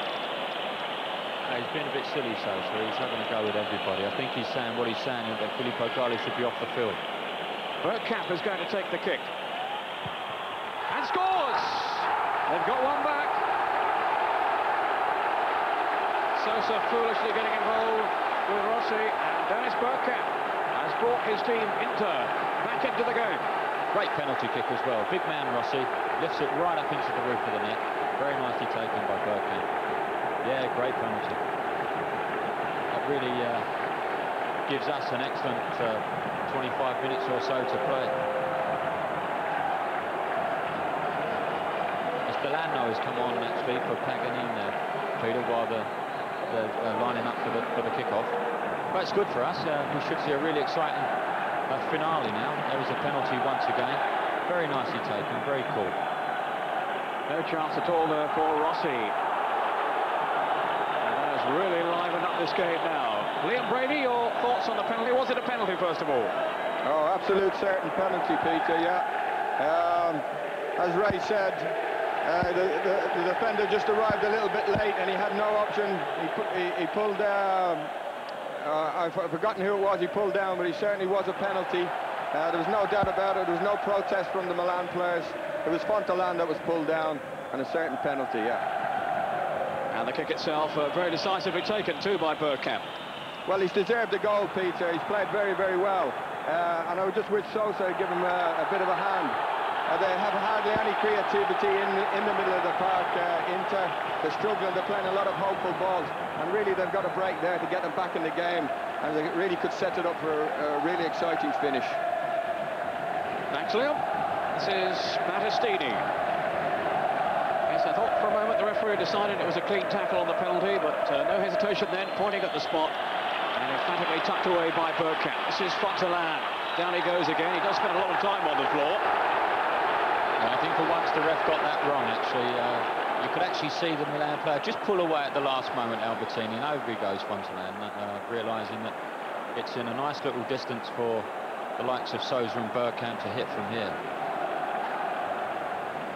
Well, surely the Uruguayan will have a crack from this distance. Delano is there as well. Delano, who's still struggling to force his way into the interside, a very talented player. Former Udinese man. Now Bergkamp is there too. Will it be a strike from Sousa?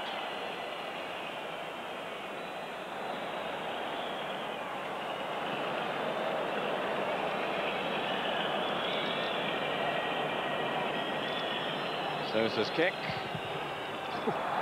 Driven in venomously. Bergkamp. Out by Maldini. Bills for offside, and a little belatedly, the referee agrees. Yes, that's what Leon was talking about earlier, that little hopeful prod forward again. He could have pulled this down. I think it's Jonk actually on the ball. Could have pulled it down and started playing again. Inter 1, Milan 2. Safely through to Rossi. Third game in a row now that Milan have conceded a penalty. I don't think they've had one themselves since way back in January, and they feel they're being victimised a bit. I think Sousa's starting to get on a few players' nerves out there. He keeps having little bumps with everybody, and there's a few unhappy Milan players around him. It's great work then by Jonk. Here's Sousa now. Jonk again. Trying to set something up for Bergkamp. Panucci went diving in.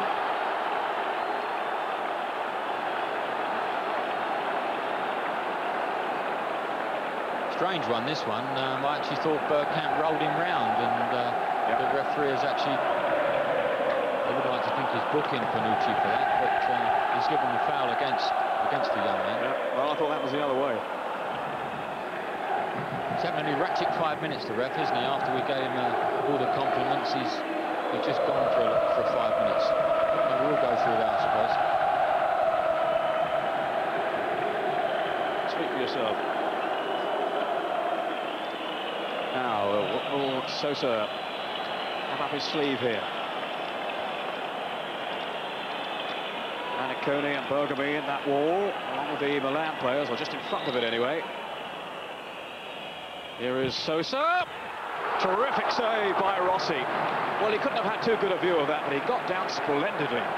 Yes, quite right, Peter. An excellent save from Rossi. Got down very, very quickly for a big man. Sousa going on the goalkeeper's side, down he goes, Rossi, and just parrying it away. Might just have sneaked in the corner.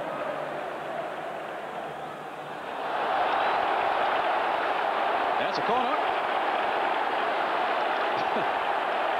Didn't realise where he was, I don't think. No, I don't think he did. In actual fact, his legs were behind the line. Whether the ball was, I don't know, but his legs were definitely behind the line.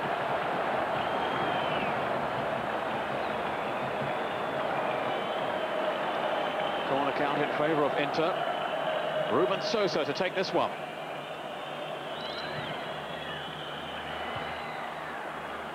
Battistini could make no impact. Out by Simone. Not very far though. Jonk. Orlando. The offside trap wouldn't have worked then. Now he's off though. Bergkamp. But Inter making a real stab at this now. Yes, all that was caused, all that...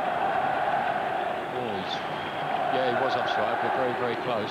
But that was caused by Albertini not getting that ball away in the first place at the near post from the first Sousa corner. Battistini. Whistle has gone though. And the free kick in favour of Inter. Or is it? No, give it the other way. Well, it was. 20 minutes to go. It's Donadoni for Milan, who lead 2-1. Simone.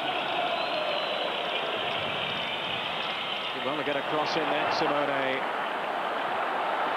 Albertini claims he was pushed, and the referee says no.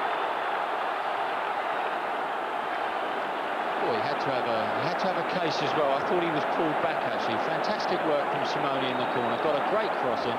As the ball came out to him, he pulled it down nicely. His first touch was good, allowing himself the volley. I think he does get... Yeah, it's a penalty, yeah. My word. The referee's standing there as well. That's an atrocious decision. I'm getting the old bias cap on now, I know. The Milan bias cap. I do apologise, but...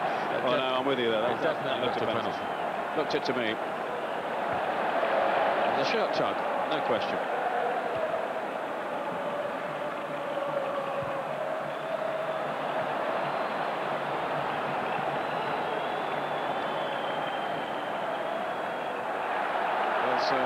Sosa being a nuisance again. That's ridiculous, though. You know, he's going to pick up a booking for something absolutely ridiculous. Orlando. It goes louder up. Albertini. Again, the referee ushering the players on. Here's Delano. Smoothly slot it through to Sosa. It was a lovely pass, wasn't it? Got onto the ball very nicely. A lovely little ball through to Sosa. Sosa himself taking the throw. Jonk feels for offside. He hasn't given it. Jonk striking it through. Away by Albertini.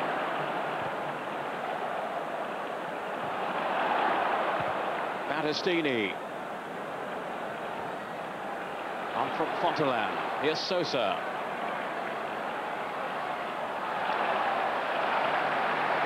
Panucci under pressure, into corner.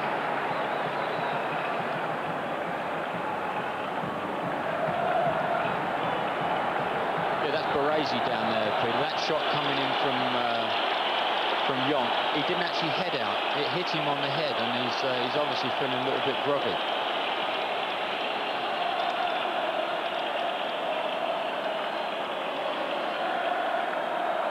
It was certainly whacked in towards Baresi.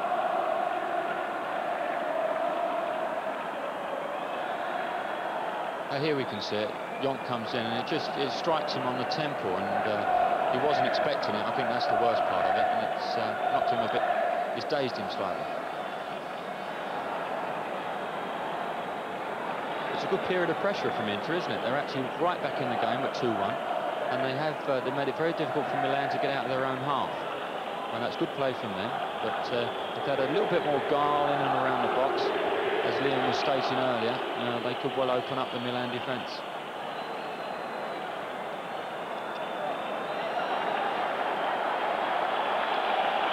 Right, Baresi not looking too happy at all. Nor is Bagnoli, the Inter coach, but at least his team now are back in with a fighting chance.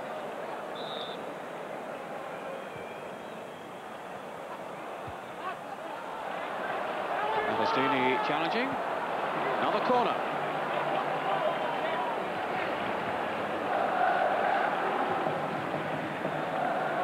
This time it'll be Sosa.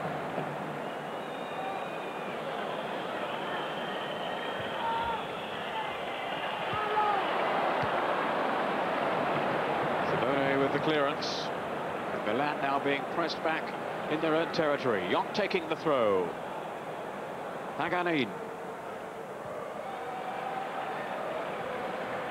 Orlando. Here's Jonk. Manicone. Yeah, it's not renowned for his shooting from distance, Manicone, but well prepared to have a go. Been well involved in the game, Manicone, in the middle of the park. Gets up and down, makes contact with a lot of players. Had a good afternoon. Surprise result developing in Genoa. Sampdoria 1, Cagliari 2. Mattioli with a penalty to make it 2-1 there to Cagliari.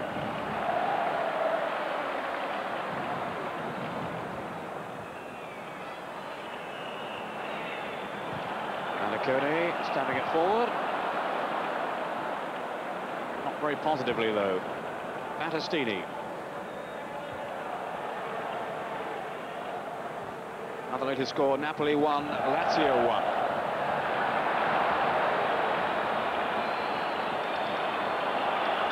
Simone, good pass through by him.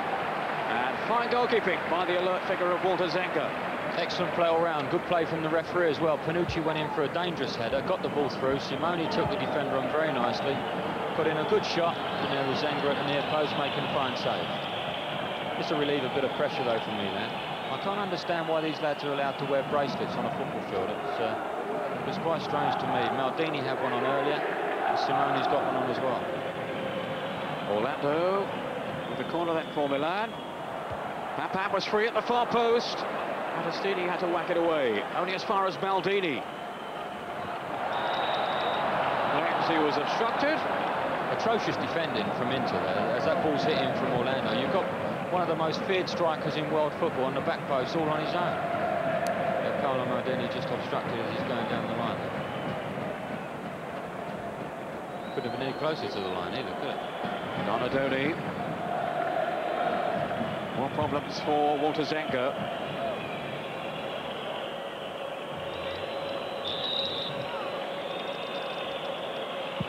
Donadoni's shot going through.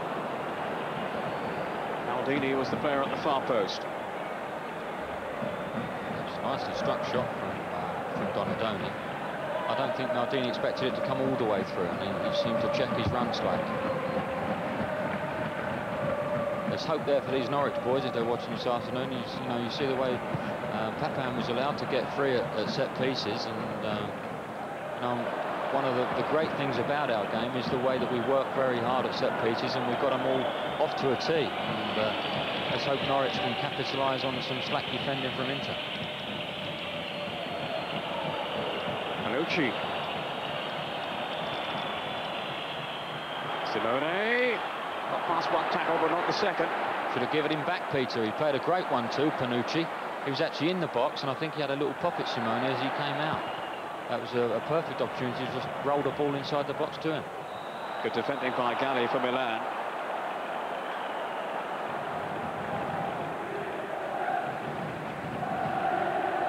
Are you happy with the linesman wearing black, Ray? I think he looks nice in black, right, actually. Yeah, his wife would quite like him in that black strip. So no bracelets, change the referee's shirts. You've got it. What about trousers? We'd like the players to wear trousers? No, not at all. Right. But I think the black's got to come back. It looks the business, does the black. It'll upset a few goalkeepers, but well, it will. I think for the majority of football, it's nice to see the black, the referee in the black. You say what you think, Ray. Way by Maldini. Aresi. You'll get some stick from referees now this season, you will. I don't know whether I will. I think a lot of the guys I've spoken to would like to get back in the black. Surprised you've kept up with them. Now, Delano. Yonk. Bergkamp. Skipped away from Baresi's tackle. Delano. Oh, that's cool defending by Donadoni. Superbly done. Great tracking back from Donadoni. He's picked up Delano's run and marked him very nicely. That was a close one from Zenga, wasn't it?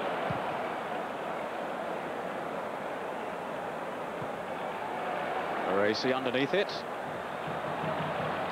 Bergkamp. Surely fouled then. Saying no, but relief for Bagnoli. His team have got the free kick. Strong as an ox, Bergkamp there. That's a tough old challenge from Maldini, but he managed to ride it as best he could. And I think it was a foul. No doubt he's the man in charge, and the odd laps apart, he's had a terrific game today, the referee. He's had an excellent match. These are really tense occasions, not only for players, but you've got to have sympathy for the referee as well. And I think he's handled himself, and he's handled the game in a magnificent fashion. It's in shooting territory for the likes of Sosa. This time he's going to leave it for Delano. And this is gone. Free kick to Milan. 10 minutes left. Just being told Mancini has missed a penalty for Sampdoria. They, remember, are 2-1 down at home to Cagliari, and Mancini has squandered a great chance to put them level. All very tight at the top, remember. Juventus and Sampdoria starting today on 15. Parma, Milan, Inter all on 40. It's making for a great season, isn't it? With all those clubs so tight at the top. Donadoni. Wide to Orlando. And of course Parma at home to Juventus tonight. It's the game you can see on Channel 4, midnight on Tuesday, the highlights from that game. New programme started last week. Now Fontaine, Jonk, the goalkeeper's nowhere! Oh! My word, what a fantastic action that was. It was a great ball from some right half over the top of Panucci's head, and Rossi's come out, committed himself. Fontaine does exceptionally well here. Plays a little ball inside to Jonk. He should hit the target really from there, not under pressure, but Maldini slipping on the line and the ball just drifts past the post. That was a great opportunity for Inter to get back in level terms. An astonishing escape for Milan. With Jonk seen re-aiming for that far corner. I think it's amazing really, isn't it? He's a magnificent pass for the ball, Jonk, and there he was on the volley inside the penalty box, and he couldn't actually hit the goal, which is 8 yards wide, and quite astounding really. Great opportunity missed. It stays at 2-1 to Milan. Off goes Brian Laudrup.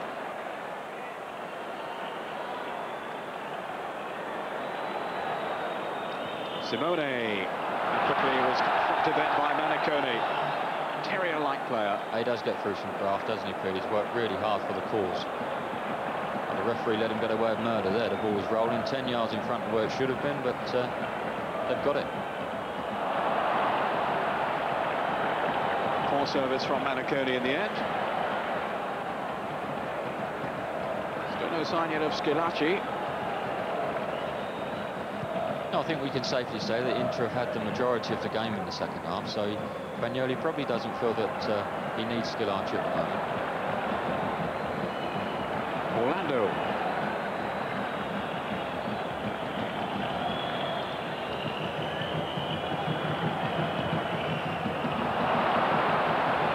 Maldini. Papin almost rode the tackle from Delano. It is Bergkamp now, and he's got a little room here. Still Bergkamp.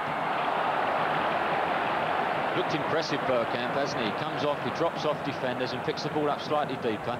And then he was trying his little curly into the far post there, but just mishit it. Now you could see the ball actually curl, but straight at Rossi this time. Bergomi, the offender. Papin, I think. Yeah, there's Papin with his famous 2 stripes on his boots there.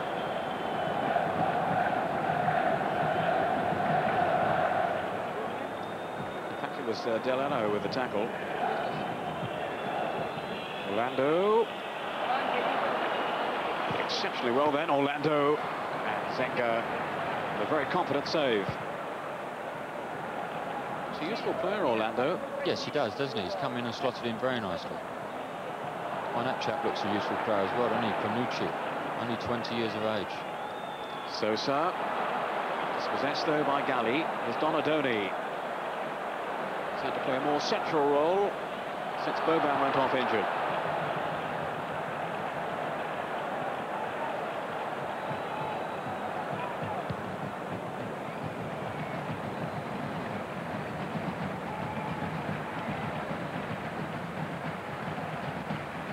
Orlando. One in the air though by Panucci, then Laudrup. Up towards Papin, who controlled it so deftly.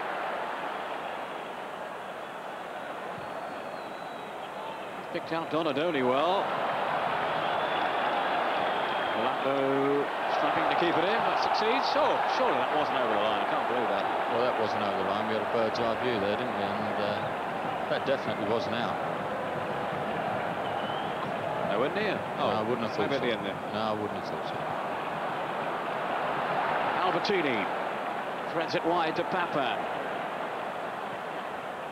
Good run here by Laudrup. Cool defending too by Paganini. Hey, sharp Paganini, isn't he? Picked his run up very nicely, and if you can stay with Brian Laudrup, you can't be any slouch. Ricardo Ferri among the substitutes for Inter today, and he'll be the man who'll come in for Paganini if Bagnoli wants to make the switch. Not necessarily today, of course, I'm saying for the future. It'll be tough on Paganin. He's proved an admirable deputy during Riccardo Ferri's absence. Orlando.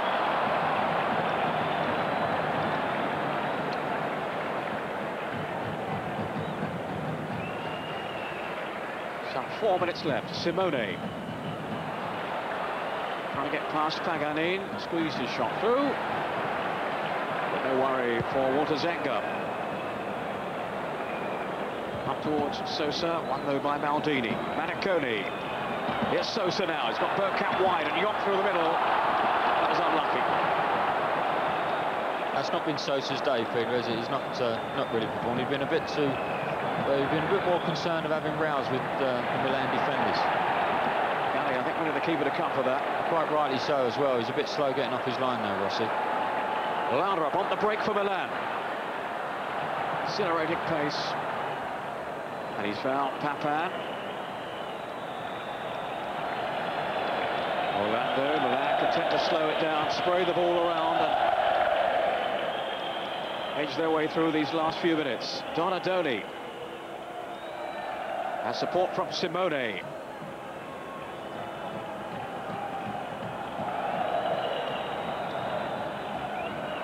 Down goes Donadoni. That's never a foul. Jonk read him very nicely there. Donadoni just went down into a heap. And he's got a free kick which shouldn't have been. Simone. This is Donadoni. Elegantly past the tackle of Jonk. Just too long for Papin. And luckily for Inter, Orlando was there.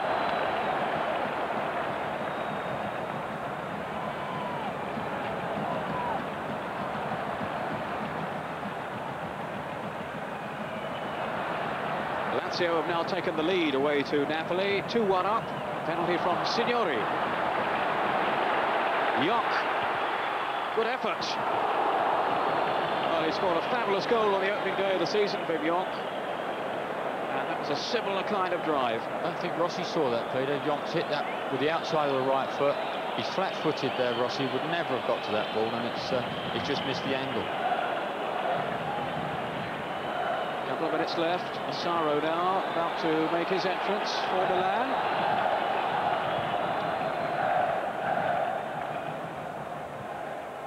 Headed by Battistini.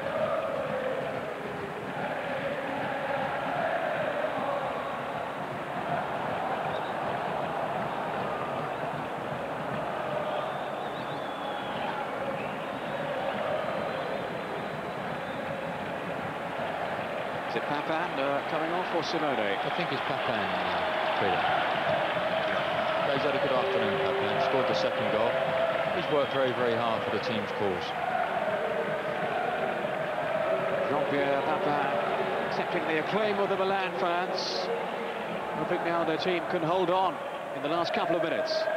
Orlando, I think, to stretch Milan down the left. Towards Bergkamp. Didn't make contact, though. Delano, they're onside. Milan desperately trying to regroup. It's knocked upfield by Donadoni. They did get numbers back as well, didn't they? They all got round the ball and started to press it, and then Baresi got the defence to push up. And so long as Delano was moving away from goal, they kept creeping up the same distance he was moving away, which was excellent defending. Siro, who of course will just slot into Papin's role up front in these remaining seconds. Out by Maldini. Siro chasing. Look how hard to Bergkamp worked then to win it back again. Really commendable effort then by Dennis Bergkamp. He's had a tremendous game, Bergkamp, and that really does epitomise the sort of game he's had. He's working really hard for the team. He's a world-class player, but it just goes to show to the people out there that these guys do work hard at their game, and that's great stuff. Into injury time. Might be a fair amount of that.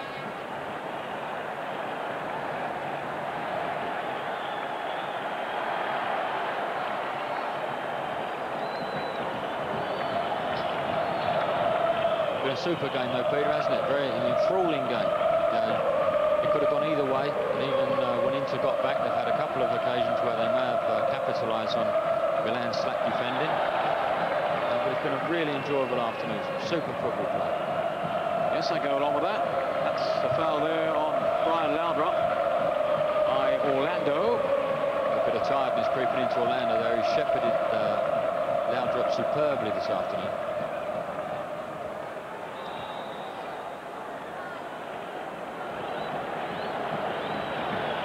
Both matches last season ending in draws, the league games between the two teams. And it's looking now as if Milan are going to have the edge in this first meeting of the new campaign, but maybe not. Bergkamp. Terrific goalkeeping by Rossi. Well, he's looking across to the linesman. I don't think there was a flag there. Oh, word, what a climax to the match that could have been. For once, I think Bergkamp's first touch let him down, but Rossi's read the situation really well. No, it was a super first touch, and Rossi's what? He's got to be 16 yards, 17 yards off his line. That's really good goalkeeping. He was so alert there, Sebastiano Rossi, and he saved his team. And maybe saved them this extra point. Milan holding on at 2-1. Sosa! Oh, only inches wide from Ruben Sosa. My word, and I think really if we're to analyse the game properly, they do deserve to get back in the game and get back on level terms. It would have been the right result, I feel, but that could well be it. Had it been on Sosa's left foot, I think they could have been picking that ball out of the net.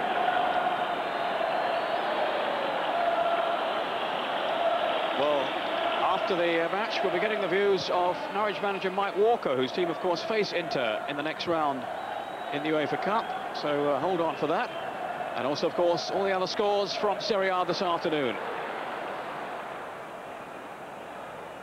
Louder up.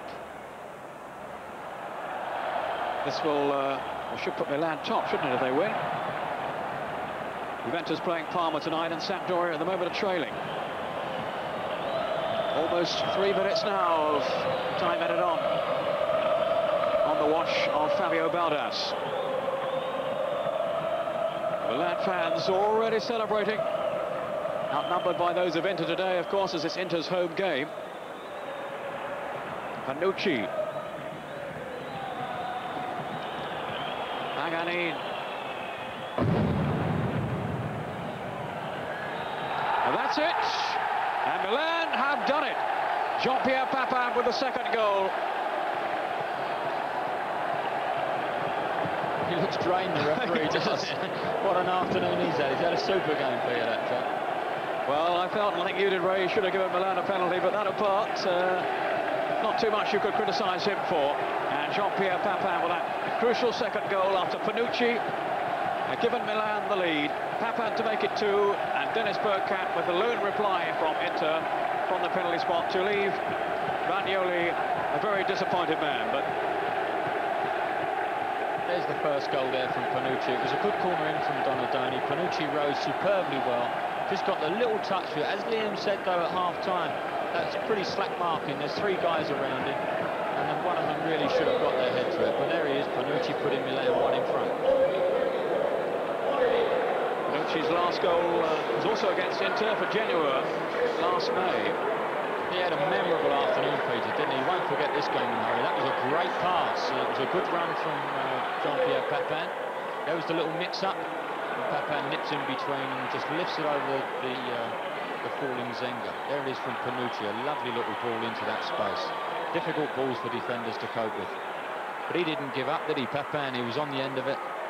Great marksman that he is, and there was only one place that ball was going to end up once he got onto it. Really incisive strike then by Jean-Pierre Papin, his 4th goal in Serie A so far this season. Yeah, it was good stuff, wasn't it?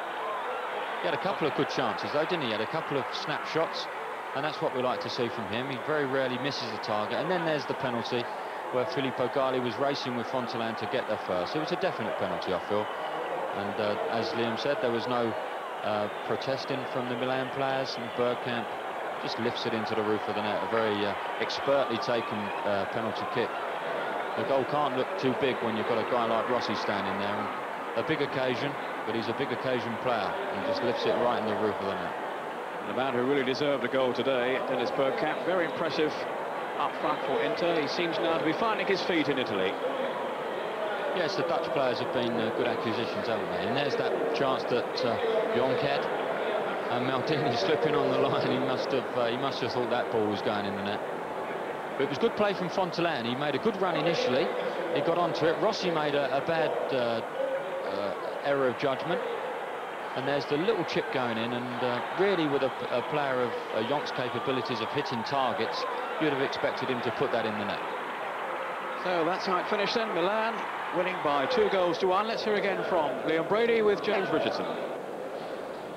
Thank you, Peter. Well, with me here, as ever, Liam Brady as an ex-Inter player. Fair result? Well, I don't know. I think Gray said in the commentary that it possibly could have been a fair result, finishing a draw. I think Inter did lack a bit of creativity in the middle of the park. They didn't really pass the ball well enough to Bergkamp and to Sousa, to Fontaine, and they didn't create enough chances. Strange, a couple of lapses in the Inter defence, not usual for them, and Milan have profited by that, and they've gone top of the league. Well, facing this Inter team that we saw lose 2-1 just now will be Norwich in the UEFA Cup coming up later in November. With us here is Mike Walker, who is the manager, of course, of Norwich. First of all, congratulations on the Bayern Munich result. What do you reckon? Well, it's interesting, especially the last quarter of an hour or so, when, you know, once Inter got back into it, and they had plenty of opportunities really to equalise, but you know, typical derby, I would say, and very difficult, but AC hung on. Well, certainly Inter didn't give up at all. They didn't miss for opportunities at the end. A side that doesn't lie down easily? No, you know, I mean, obviously you don't want to lose to your immediate, well, neighbours, as I was going to say, but and then they made a hard fight of it, but you know, I think the referee was a little bit iffy sometimes, and I think AC may well have got a penalty at the other end. But having said that, you know, I mean, they made a real fight of it, and AC were pushed to keep them out right to the end. Okay. But if I can just confuse our cameraman now by turning back now to Liam. Liam, you're an experienced veteran of the Italian game, 7 years here. Norwich, obviously, a virgin squad, as it were, here in the peninsula. What advice would you give Mike in preparing for a team against this giant of the Italian First Division?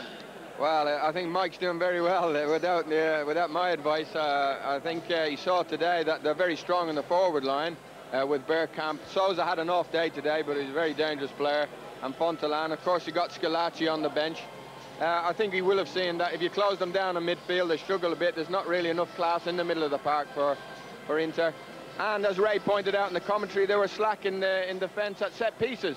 So perhaps Mike's seen that as well. I'm sure he has.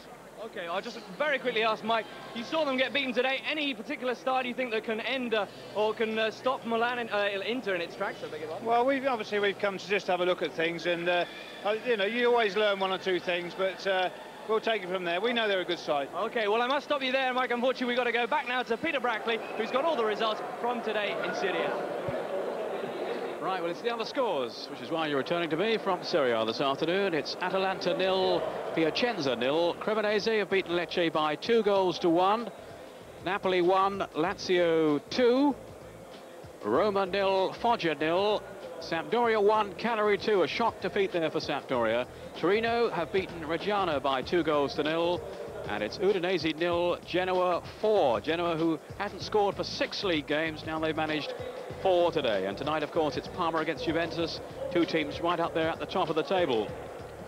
But the leaders now, the new leaders, are Milan, ahead of Juventus by the 1 point, then Sampdoria, level with Juventus, then come Parma on 14, Inter, of course, still on 14, Cremonese, Lazio up now in 7th place, and Napoli dropping down to 8th. Leading scorers, Baggio and Silenzi. 2 for Silenzi today, both on 8. Gantz, Möller of Juventus and Valdez on 7. Branca and Rudhulit on 6. Zola and Sosa, who sadly for Inter didn't manage one today, both on 5 goals there. So that's it from our coverage today, but don't forget, of course, on Tuesday, our new programme, Mezzanotte at midnight. That's what it means. Parma against Juventus. You'll see the highlights of that.